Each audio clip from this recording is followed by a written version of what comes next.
હાય friend, Gujarati cooking ચેનલમાં તમારું સ્વાગત છે।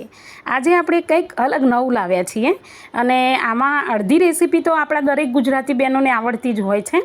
તો વિડીયો સારો લાગે ને તો સબસ્ક્રાઈબ કરવાનું ના ભૂલતા।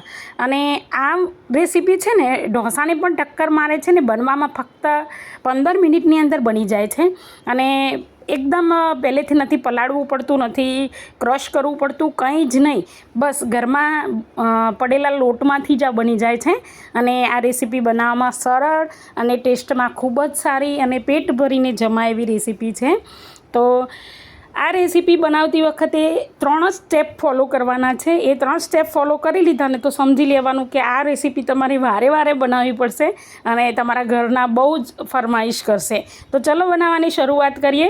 તો એના માટે પહેલાં ચટણી બનાવવી પડે છે આ રીતની, બરાબર છે। તો આ ચટણી બનાવવાની છે, લોટ બનાવવાનો છે અને થોડાક શાકભાજી અંદર એડ કરવાના છે। તો એ પ્રમાણે આપણી આ રેસીપી સરસ મજાની તૈયાર થાય છે। અને આ ચટણી બનાવવા માટે કંઈ વધારે સામગ્રીની જરૂર નથી પડતી, ઘરમાં જ હોય છે। તો ચલો બનાવવાની શરૂઆત કરીએ। વિડીયો સારો લાગે તો સબસ્ક્રાઈબ ચોક્કસથી કરજો। તો અહીંયા મેં એક નાનું ટામેટું, આદુના 3 ટુકડા અને થોડાક કળી લસણ લઈ લીધા છે। એને આપણે પહેલાં મિક્સર જારની અંદર મૂકીશું અને ત્યાર પછી એમાં એક અડધી ચમચી આપણે અહીંયા જીરું એડ કર્યું છે અને અડધી ચમચી કશ્મીરી મરચું એડ કર્યું છે અને સ્વાદ પ્રમાણે મીઠું એડ કર્યું છે। અને ત્યાર પછી આપણે એને સારી રીતે ક્રશ કરી લેવાનું છે મિક્સરની અંદર। તો ક્રશ થઈ ગયું છે, કેટલી સરસ મજાની ચટણી બની ગઈ છે, જુઓ તમે। આ એમાંય ભાખરી રોટલીમાં ખાવાની પણ મજા આવે છે। તો વધારે બનાવો તો ફ્રીજમાં મૂકી દેવાની, તો લગભગ 3 દિવસ જ રાખવાની, એનાથી વધારે નહીં રાખવાની। અને 3 દિવસની અંદર શાકની જોડે ખાઈએ ને તો પણ મજા આવે છે। તો આપણે એને વઘારવાની શરૂઆત કરીએ તો થોડું તેલ લઈ લીધું છે, એમાં રાઈ એક જ નાખી છે અને હિંગ એડ કરી છે ને ત્યાર પછી જે આપણે ચટણી બનાવી છે ને એને એડ કરી દીધી છે અને સારી રીતે હલાવી લેવાની। હવે ચટણીનો વઘાર આવી જાય ને એના પછી ગેસની ફ્લેમ આપણે મીડિયમ કરી દઈશું અને આ રીતે સતત હલાવવાનું છે જેથી કરીને ક્યાંય ચોંટે નહીં કે બળે નહીં। હવે આપણે શું કરીશું, થોડુંક પાણી આપણે જે બાઉલની અંદર આપણે ચટણી મૂકી હતી એની અંદર થોડું પાણી મિક્સ કરી અને અંદર આમાં રેડીશું જેથી કરીને વેસ્ટ બી ના જાય અને ત્યાર પછી એને તતડવા દેવાની છે, એટલે લસણ એકદમ મસ્ત પાકું થઈ જશે। અને આ પાકું થયેલું લસણ છે ને એનો જ વધારે સ્વાદ આવે છે। જુઓ, તરત ઉપર તેલ આવવા લાગે છે, બહુ વાર લાગતી નથી। તો આ તેલ આવી જાય ને ઉપર એટલે સમજી લેવાનું કે ચટણી બની ગઈ છે। હવે આપણે એને એક સાઈડ ઠંડી થવા મૂકીશું અને અહીંયા મેં 3 વસ્તુ લીધી છે, જો તમારી જોડે જે અવેલેબલ હોય ઘરમાં એ લઈ શકો છો। તો અહીંયા કેપ્સિકમ છે, ડુંગળી છે અને ટામેટું છે, તો એને આપણે સારી રીતે ચોપ કરી લીધા છે। તમે કોઈ પણ વેજીટેબલ લઈ શકો છો। હવે આપણે જે ખીરું બનાવવાનું છે ને એના માટે આપણે અહીંયા 2 વાટકી ભરી અને ચણાનો લોટ લીધો છે અને અડધી વાટકી ચોખાનો લોટ લીધો છે ને અડધી વાટકી સોજી લીધી છે અને સ્વાદ પ્રમાણે મીઠું લીધું છે। આની અંદર આપણે બીજું કંઈ જ મિક્સ કરતા નથી હાલ। તો એમાં શું છે કે આ 3 લોટને સારી રીતે મિક્સ કરી લઈશું અને ત્યાર પછી આપણે થોડું પાણી રેડી અને એને સારી રીતે એનો ગોળ બનાવી લેવાનો છે, એનું મસ્ત મજાનું બેટર બનાવી લઈશું। તો આ રીતે અંદર ગુટલી ના પડી જાય વસ્તુનું ધ્યાન રહે એટલે આપણે આને સતત આ રીતે હલાવતા રહેવાનું છે। અને આવો ચમચો તમારી જોડે હોય તો ઠીક, ના હોય ને તો પેલું મિક્સર આવે છે ને હેન્ડ મિક્સર, એનાથી પણ તમે સારી રીતે આનો ગોળ બનાવી શકો છો।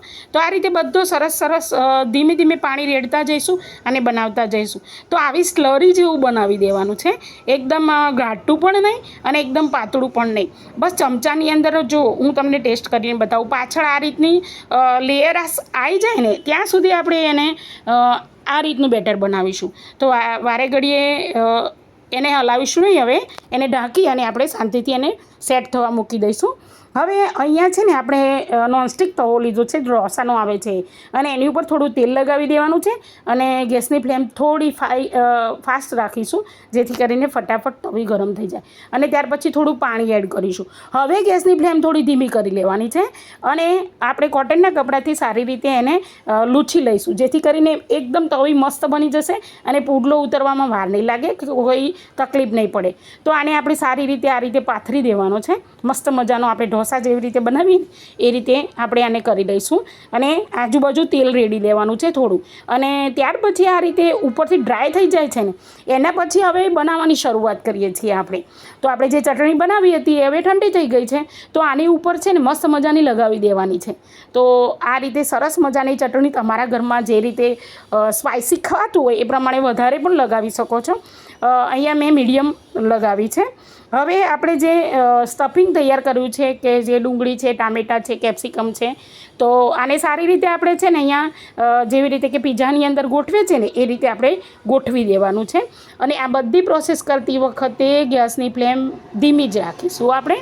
તો આ રીતે મસ્ત મજાનું સ્ટફિંગ ભરી દેવાનું છે. અને ત્યાર પછી આપણે એને આ સ્ટફિંગને તવેથાથી આપણે થોડું થોડું દબાવીશું જેથી કરીને અંદર સરસ મજાનું સેટ થઈ જાય.